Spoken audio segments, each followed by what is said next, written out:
2 months since the humans had broken the Empress's fleet and taken her prisoner. She's been brought to interrogation once again. Looking at her, you'd almost not recognize her as she had lost so much weight. She was given enough calories to survive, but not enough to maintain her bulbous weight. When not in interrogation, she is left in her room in complete and total isolation. She is bound to a table most of the times and given an IV with the fluids and nutrients that she needs. This made it impossible for her to even stimulate herself even the slightest little bit, and this broke her mind. Even the guards that came to get her never spoke. She looked at them and realized they're just machines. They're simply doing what they're told, as they always come in, unstrap her, pull her to her feet, and walk out as several of her legs dangle behind her as they had already gone stiff from not usage. The atrophy was becoming a major issue. But because of all this, she answered questions freely, without failing, and would give all the information, though now, instead of sitting up straight and defiant, she was always hunched over, staring at the floor. The only time she looked at anything was the decorations on the side of the interrogator, if they had any. It was though she was trying to get some sort of color into her eyes, anything to stimulate her brain. And at the end of each interrogation, as long as she behaved and gave good information, she was given a treat. Now, this could vary from something as small as a cracker to something as grandiose as a sundae, but this was something that made her very, very interested in answering all the questions as best as she could. But once outside the interrogation chamber, she would not say anything, not look around. She kept her head down. Even when she passed her former helmsman or weapons officer or anyone from her crew, she kept her head down, and so did they. They didn't even seem to notice each other. There was no even slight movements as they went and passed each other like two farts in a hallway. Aside from the Empress, well, former Empress, the slaves were doing much, much better. It was still learning what it was like to be free, what it meant to not be in bondage anymore. They kept reaching up to their throats to see if there was a collar there, and they couldn't quite wrap their brains around it for a long time. In fact, most of them didn't speak for a while. This made many of those who were guarding them wonder if they had damaged cords. But the docs checked them out over and over again and realized there was nothing physically wrong with them except for some internal bruising, which of course they fixed up really quick. Along with that, they wouldn't move unless told, unless motioned, unless something made them actually move. Even when food was put in front of them, they wouldn't eat it. They would simply just look at it, not realizing that this was something they're supposed to consume. They didn't realize why so much food for themselves. They couldn't understand any of it. When questioned, many a times they would hesitate to talk out of sheer fear. They would shake so badly that even those asking the questions would pull back. In some cases, they would reach out and try to put their hand on the whatever it might be, hand, talon, claw, whatever they might have, to try and calm these former slaves down. But they would always jump back in fear as though they believed they were going to get struck, like they were going to lose their hand if someone even touched it. Because of this, the best psychologists they could find were brought in. Their job was to break the collars that were stuck in their mind. And this only happened once they figured out that they need to bring in one of the collars and let these slaves break it with their own hands. In many cases, they would pick up chairs, tables, they would beat on these pieces of flimsy metal until they would bend, creak, and eventually snap. Some of them were decorative porcelain. Some of them were simply made of wood, which made it a whole lot easier for them to break. But as that happened, as they finally broke free from that, their brains seemed to reboot. But to do that, they had to break away from what they were. They had to kill their former selves, and that is not easy for any species to do. As they did, they broke mentally, and many times they would simply stop stare, or start bursting into tears, many of them reaching up, covering themselves as they simply bawled out in their version of crying. Even the armored ones would walk over and would simply kneel down and wrap those two long metal appendages around them. Male, female, old, young, didn't matter. They had to sit there and wait until this former slave got it out of them. Sometimes the psychologists would try to do this, but some of these former slaves were actually quite strong. Even though the shrinks wanted to help out all that much, it wasn't worth risking an arm, a leg, or your own throat to hold them. It became known as, they got to get it out of their system. Everyone understood this. As the mind breaks and frees itself from the shackles it had before, everyone goes through this. Different levels, of course, but those that have been in bondage their entire lives, this is something that is excessively traumatic, and they simply had to finally break themselves free. No one could do it for them. But because of this, the slaves were now free. Out in the stars, the human fleet continued to grow ever so slowly. At this point, there was 4 battleships, 187 destroyers, 211 frigates, and over 500 corvettes in this sector alone. The core worlds in human space were very, very hesitant to send anything very large, as they wanted to protect their own territory. They were hesitant to send their main force anywhere away from their planets, as, let's face it, humans are humans, and they didn't want to worry about losing their own territories as they were defending Xenos, of all things. Not surprising that the colony worlds in human space would send pretty much everything they could and still have basically a token force for their own defenses.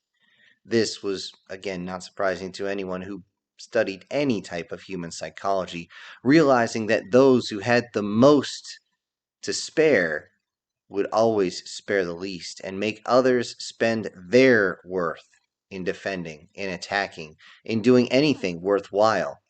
Though they would keep their own battleships close to their own world as a protective measure, they sent as many smaller ships to the front as possible, which is why there were so many destroyers and frigates, corvettes. It was astounding to see this many at once.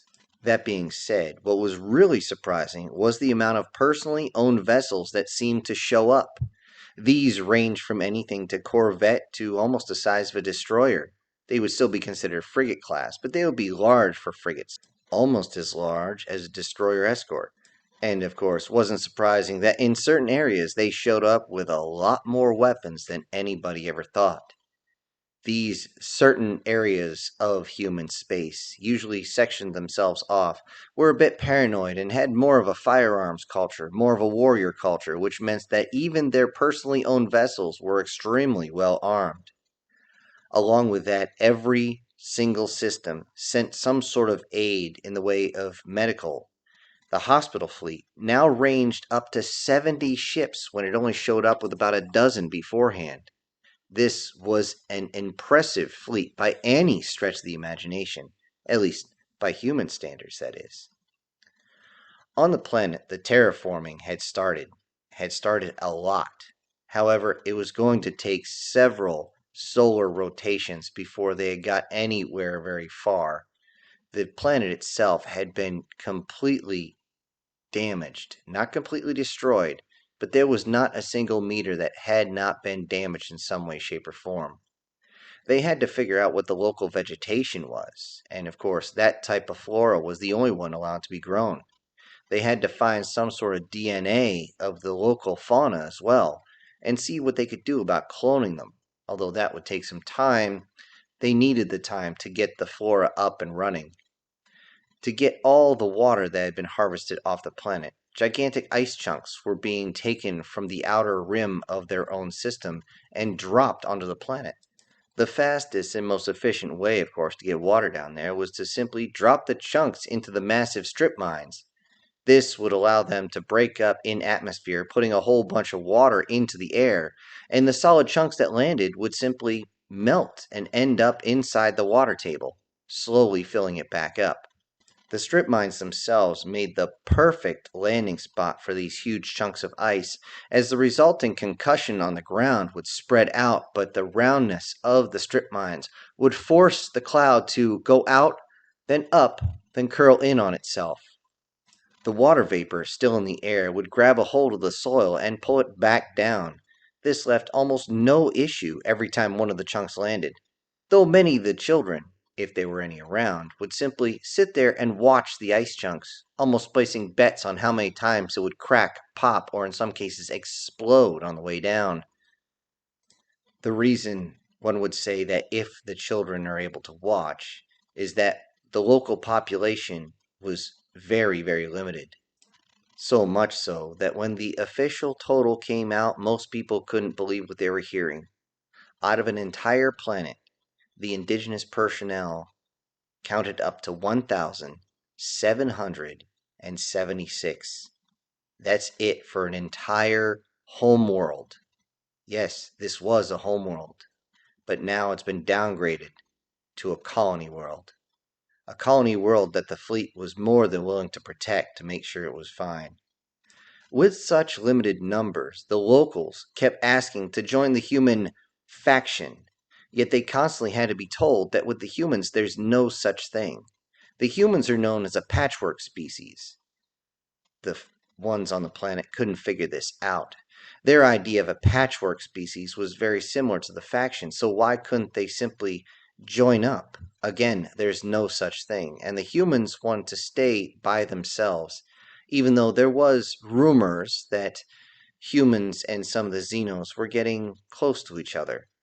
Though this could be misinterpreted very easily, many did not want to give anything to chance and just waited for any type of confirmation. Outside of their robots, most of them don't see a human, really. Humans would return slaves to the families, but they wouldn't stick around.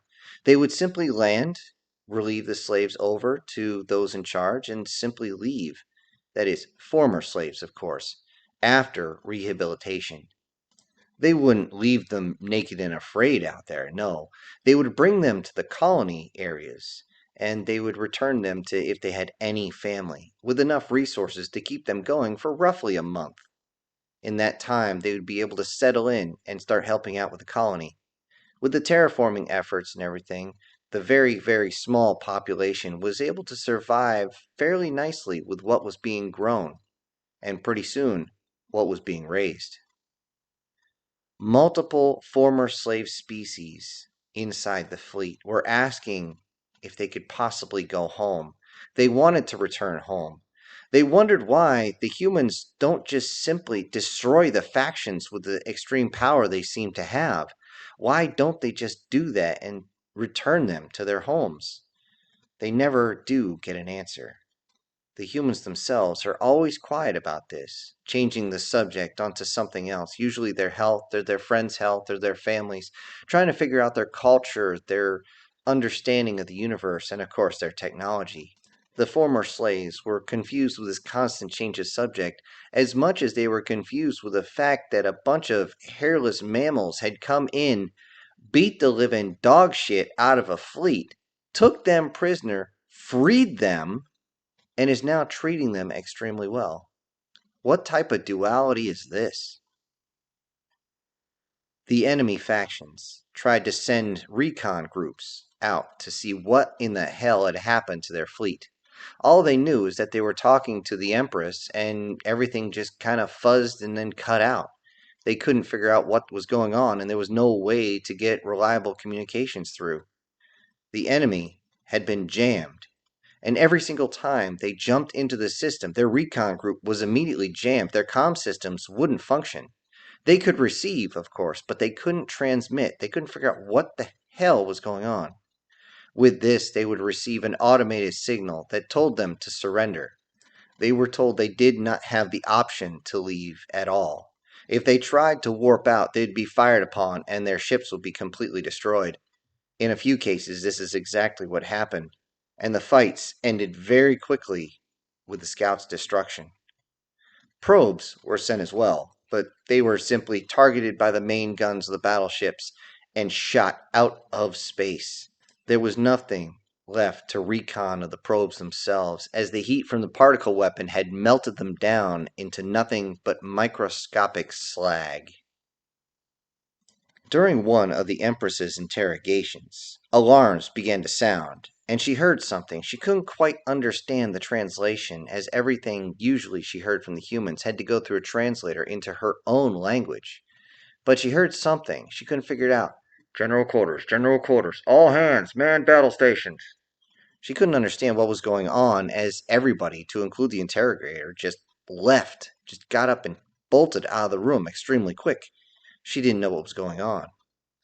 Minutes later, guards came in, and they simply walked over, picked her up, and brought her straight to the Admiral. 2 minutes earlier, a fleet had come out of warp at the edge of the system, the fleet numbering roughly 2,000 ships, to include one of the Bulbous command ships, 19 battleships, 26 cruisers, and an amalgamation of others from destroyers down to corvettes. The Admiral was already trying to hail the fleet, asking them their intentions, but there was no answer. They sent a warning, telling the fleet to say their intentions or they would be fired upon. While he said this, the fleet itself was moving, every single ship moving into position so that they could engage this new force, whoever it was. They couldn't tell who it was, as there were so many different species, so many different styles of ships, they didn't even know who the hell was in charge, nor did they care. The only thing they knew is they had to move the fleet away from the planet as fast as they could, while still maintaining eyes on the enemy. As they cleared away from the planet, they still received no answer. But they did get something from their radio operator. Sir, they're powering weapons. The Admiral immediately turned to the guards and said, "Get me Empress, bitch." With that, the two guards bolted down the hallway. They then brought her in and stood her right in front of the Admiral, both facing a strange scene. It was a 3D image of the fleet coming in. The Admiral knew that as soon as somebody responded to the hails, their face would come up on the 3D image. He simply sent the video of him standing behind the Empress, saying, "Stand down or lose your Empress." Then there was a response from the approaching fleet. Another fat, seemingly female, on a extremely decorative chair showed herself, this one not holding a whole bunch of chains that they could see. The Empress immediately got excited as she looked up. She could see her spikes start to come up just a little bit as she was happy to see what was there. The Admiral motioned slightly to the Empress in front of him and said, "You need to stand down. We currently control your Empress. If you do not halt your advance, I cannot promise her safety."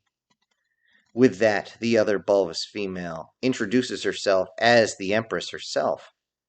The old Empress, suddenly standing straight, she yelled into the image, "How dare you say that? There is no other Empress ahead of me. You will submit to my orders now." The new female, "I don't think so. You have disgraced us. You are no longer emperor. You have denounced yourself by simply losing a battle to these inferior whatever they are. Their fleet is not nearly strong enough to take down mine. I outnumber them easily 20-1. And yet you lost, even with having the planet behind you to protect you. You are a disgrace. You even allowed yourself to be captured. How low have you fallen? Are you now servicing them as their slave? You are weak. You are weak to be taken by a weak race of bipeds like this." inside the bridge, the anger was palpable, yet the Admiral, and the captain beside him, of course, were extremely stoic, looking straight in, not wanting to show any emotion at all. Yet inside, rage was growing extremely fast. You will listen to my commands, daughter. You will come and retrieve me, and you will take these things down. You will shatter their ships and take back the planet. That is my order to you. Really? Well, I wonder what Father would say. I wonder, would he even take you back, knowing that you have failed to hold this planet? Oh, I think he would prefer to just say that you have failed in battle and leave you to your own devices. Maybe he would like a new mate, one who's younger and prettier. She begins to move several of her arms across her body in a way that everyone realized that she is speaking about herself. This disgusts everyone on the bridge, yet the old Empress would not stay silent. I am Empress. You will know your place and follow my commands. I am the greatest that have ever lived. These hairless mammals will bend to my will. The Empire will reign supreme once you come and retrieve me. Now move. I will be supreme over all. I am supreme over all, even you. You have known this ever since you were young. When you hatched, you learned this as your first lesson. When you defied me the first time, you will never defy me again. Before she even finished that last part, the new Empress reached over, pressed something, and the line immediately cut. The old Empress, now standing straight and true as she did before, though now it's a whole lot easier since she had lost so much weight. She turned and stood in front of the Admiral and the captain of the ship. The Admiral didn't say anything, even though every human could see behind his eyes was a blood rage enough to melt the core of a moon. The captain simply stated, "Get this bitch off my bridge." With that, the sentries ran up, grabbed a hold of the old Empress. She screamed and fought the entire way out the door, yet she was no match for the sheer power of the robots that pulled her out. They simply walked, matching their pace with each other, and the stomps kept going as she kept reaching and grabbing for things, trying desperately to stay in and scream how superior she was, and they should bend down before she has the entire fleet destroyed under the might of her new forces that had come in. As she left, one of the helmsmen was quoted in saying, "What a delusional bitch." The enemy fleet continued their advance, continuing to charge all their different weapon systems. Inside the human fleet, you could hear them counting off how far out of range the enemy actually was. The Admiral got a hold of the comms. "Coordinate with the rest of the fleet. Prepare main guns." The fleet begins to move with precision. No drones are launched, and the smaller ships immediately pull out from the front line, getting the hell away from the front of their battleships. "1 minute to effective range," was yelled out. "Targets locked?" "Aye, sir." "Then fire." Though there is no actual sound of concussion, as these are energy based weapons, you can hear the engines and the capacitors winding up as they begin to fire. Each of the battleships had one main gun that focused mainly as being the keel of its own ship. 60 seconds from effective range of the enemy weapons, the particle beams pierced into the front line of the ships. 3 battleships and 1 cruiser suffered direct hits, and within moments fell to pieces, several of them exploding, other of them being pierced by a complete circle was just there. Other ships were struck and exploded. The explosion from the battleships and the cruiser damaged a whole bunch of smaller ships around, and everyone could see that they were desperately trying to get a hold of their ships before the insides of the ships turned into the outsides of the crew as they were thrown up against the wall with so much kinetic force. The new Empress looked shocked as she watched the 3D image. The visuals showed the ships exploding as they simply disappeared off her screen. A second volley was incoming before she even knew what was going on.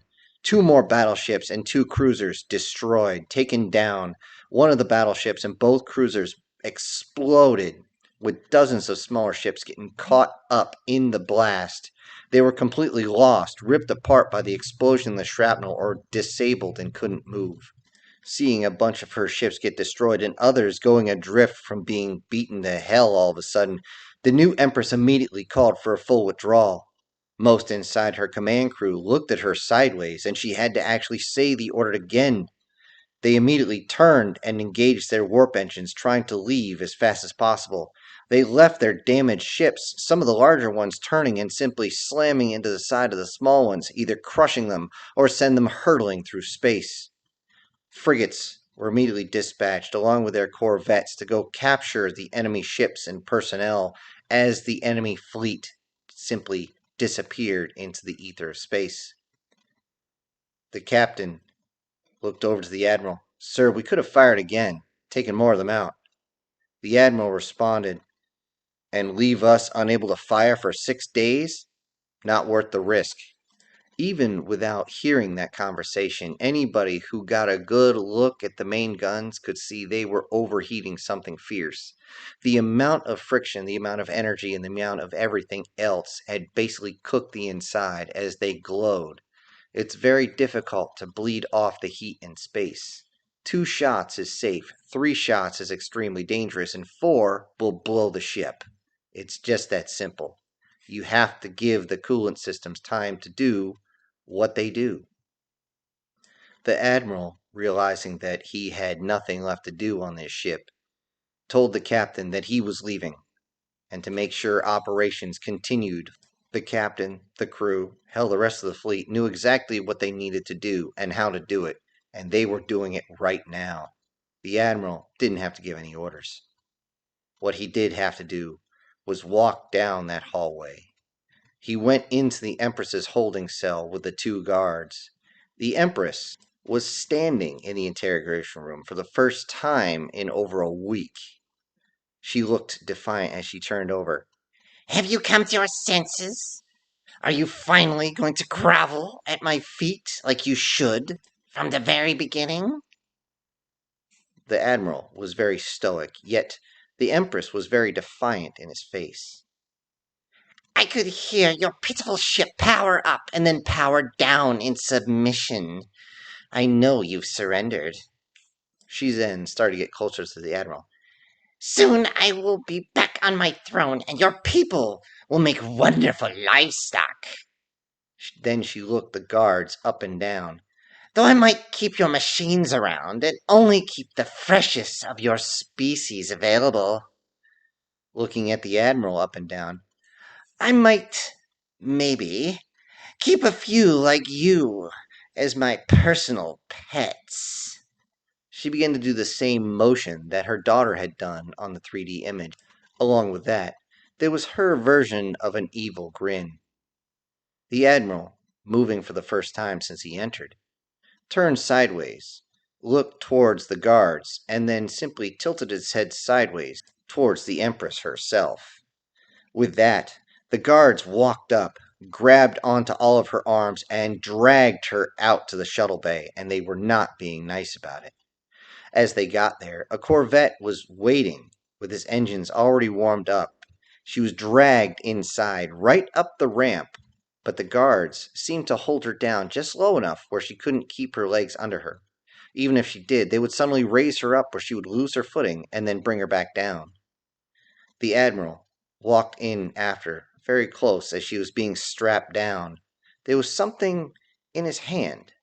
She couldn't really see what it was, but a smaller robot seemed to walk up, and he walked to it, said something to the smaller robot, put this, whatever it was, in his hand, and the smaller robot climbed in and went right past her as the guards were strapping her in far too tight. It seemed to walk in to another area and then close the door. She wonders if this was the command and control area for this ship. It was a simply small ship, so she figured that must be it. The Empress was bitching and moaning the entire way down about how it was too tight, how it was too bumpy, how it was difficult, how they should bow down. Perhaps she would spare them. All this over and over and over again. The only time she paused, as she saw the strange digits on one of the robots seem to move down to a weapon that they kept on their side, and then retract his hand. Then she would complain again. And again, the digits would lower down, and it seemed as though it was moving the small digits back and forth down this kinetic slug thrower. She didn't understand. The Corvette finally made it to the planet's surface, and as it touched down, everybody wondered. It was slanted. Why the hell was it slanted? Didn't they realize they need to land on something flat? The Empress didn't quite realize they were about to land anyway, since humans don't use any type of thrusters, no fusion torches or anything like that. Everything's gravimetric. So the only reason she knew to land was there was a slight bump as they landed, and the hatch opened. It opened and a ramp went down. That is when she saw it. As the sun came in and seemed to burn her eyes a little bit as she was not ready for the glare. She was immediately unstrapped and dragged outside, and she saw they were in the middle of a strip mine. The only thing left that was there that she saw was broken equipment and large chunks of fallen ice that were in the process of melting. As they got about halfway down the ramp, one of the robots seemed to let go and turn around. The other one brought her to the end of the ramp, proceeded to pick her up, and throw her as far as it possibly could, and she landed with a thump and, of course, a splash, as the ice itself was in the process of melting, making the bottom of this entire area moist from the ice melt.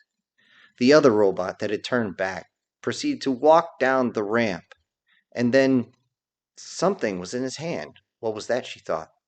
It then tossed this strange thing that had been handed from the Admiral. Yet it was far enough away that she couldn't see what was going on. All she knew that it was landed in the dirt.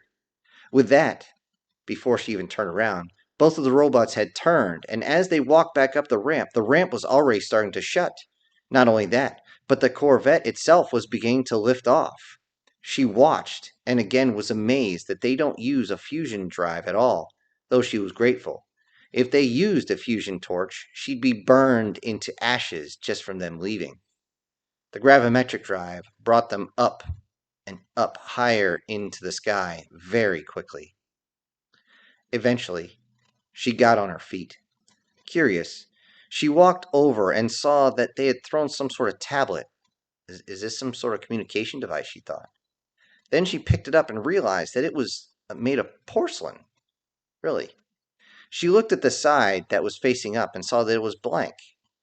She rolled it over, and she was surprised that it was in her own language. It was a strange human saying. She was given the words that this was her kingdom. And then a strange phrase. My name is Ozymandias, King of Kings. Look upon my works, ye mighty, and despair. The Empress looked around, and she saw nothing. What, what, what works is they talking about? There's no kingdom here. There's no empire. There's nothing alive but her. Then, as she looked up to the sky, hoping to see the Corvette coming back down, she came to the realization of what everything meant. Out of sheer fear, several of her spikes fell off as she looked up to the sky, seeing nothing. Back up inside the battleship, the Admiral was giving his report. Command was not happy that the Xenos had gotten away. They didn't know if this truly meant war, as they had scared the living crap out of the Xenos with the main guns. However, they had no idea how they were going to react. Given what they knew so far, it wasn't going to be good. The Admiral stated, war was inevitable, whether we save the civilians or not.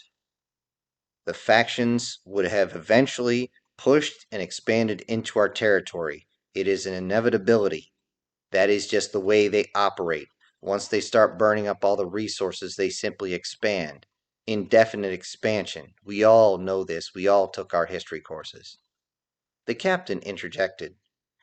If we waited for war with them to come in, it would have been on their terms.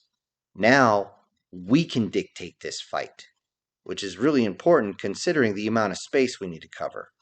Several of the command wanted to know if this was truly the right call to make. The captain responded, "They wanted to make us into cattle, sir. I don't think so. They would have taken our planets, our tech, our children, everything." With this, the admiral had to calm him down. Though it was just a look, it was enough that the captain took a step back and, of course, took a breath to relax. The command began to discuss it amongst themselves, and eventually turned back and stated, "We'll contact you as soon as we can discuss this further. We will bring this straight to the Senate. Stand by." With that, communications were cut. Within just a few days, there was a grand speech in front of the entire Senate. "Some of the Xenos are good, some of them are bad. Unfortunately, the majority we've found aren't so good. The factions that we all know of now wanted to take us by force, wanted to follow those they wanted to make slaves into our own territory. They violated our sovereignty. As you know, we've had to face them on the battlefield more than once in the past few weeks. This is to be expected as they are expansionists. They will reach out and try to claim everything that belongs to anyone else and claim that it was theirs, like a 2-year-old running around saying, 'Mine, mine, mine.' Well, just like any good parent, we need to spank these Xenos." This one stopped talking, and the next one jumped in. "Yes, and remember, they want to take everything from you. Take everything that you love. Everyone in this room, everyone hearing my voice right now, everyone knows that we need to protect that in which we love." Another one chimed in. "That is true. And we all know that in a war, you don't hate what's in front of you even though you fight it. You fight the war because you love what is behind you, what you are protecting. They just want to take everything away from us, everything we care about, everything that we protect. We are humans, we are protectors by nature. They want us to surrender and simply give up everything we have earned, everything we have created, everything we have done for the past millennia or so. I say no." The next one came up to speak. "Since the time of our latest encounter with the factions, we have sent probes with a message of peace, an attempt to bring peace, to draw the line here so that we are not dragged into a protracted conflict. However, the only thing we have received back are probes that are bringing in terms of surrender, our surrender. Well, we've got our answer. I don't believe anyone else in this council has any other question what the next action is going to be." Within 24 hours of these speeches, every single news-related outlet of any sort had the same message plastered across the top. The conflict with the Xeno factions is no longer a battle between the factions and a few colony worlds and a single core world. No. All of humanity is now at war.